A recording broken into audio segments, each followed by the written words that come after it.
मोर्चा काढला होता त्याच्यात मोठ्या संख्येने समाज बांधवांनी उपस्थिती लावली आणि हा मोर्चा काढण्यामागचा एक आमचा उद्देश होता की जे आमचा समाज जो आरक्षणापासून वंचित आहे, सामाजिक शैक्षणिक आणि आर्थिकदृष्ट्या जो आमचा समाज मागास आहे, त्या समाजासाठी जी आरक्षणाची तरतूद आहे संविधानिकरित्या, ना की धर्मावर आधारित 15(4) आणि 16(4) अंतर्गत जे आमचं आरक्षण आहे कलमनुसार ते आम्हाला द्या.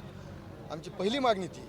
आणि दुसरी मागणी अशी आहे की मुस्लिम समाजावर सामाजिक आर्थिक आणि शैक्षणिक परिस्थितीचा आढावा घेणारा एक आयोग स्थापन करा.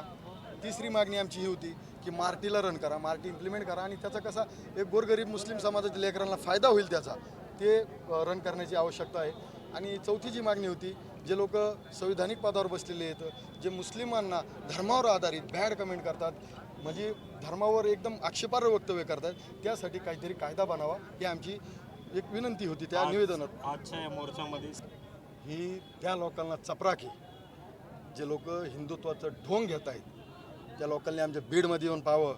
आमचा बहुसंख्य हिंदू, मराठा, माळी, वंजारी, धनगर सगळे बांधव आमच्या इथं उपस्थित होते. ते आम्हाला एक अभिमान आहे आमच्या बीड जिल्ह्याचा की आमच्या बीड जिल्ह्यात हे टिकलेलं आहे आजपर्यंत. त्यामुळं आमच्या अनेक हिंदू बांधवांनी पाण्याची सोय केली, नाश्त्याची सोय केली. भरपूर प्रमाणात आम्हाला या मोर्चामध्ये आमच्या मराठा बांधवांनी असो, दलित बांधवांनी असो, ओबीसी बांधवांनी असो, सगळ्यांनी आम्हाला मदत केली आहे. मी त्यांचा एक आभारी आहे. आमची ज्या मोर्चाची जी समन्वयक टीम आहे, मी त्यांच्या वतीने सर्वांचे आभार मानतो. आता तुम्ही निवेदन दिलं, आम्ही एक 10, 15, 20 दिवसाची वाट पाहणार. आमचा लगेच दुसऱ्या जिल्ह्यात आमची तयारी सुरू झाली आहे.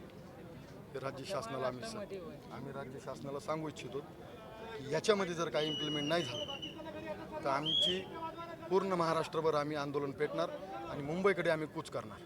कारण की ह्या सत्तेमध्ये तुम्ही सेक्युलर मतं घेणारी पार्टीसुद्धा या सत्तेत सहभागी आहे. त्यांना जर आमच्या मताची जर गरज असेल मुस्लिमांच्या, तर आमचा हा जे एकदम जिव्हाळ्याचा जो प्रश्न आहे आरक्षणाचा, अनेक ज्या निवेदनात ज्या मागण्या आहेत त्या मागण्यांचा जो तुम्ही लावून धरावा, मुख्यमंत्र्यासमोर ह्या सर्व मागण्या मांडाव्यात ही आमची विनंती राहील.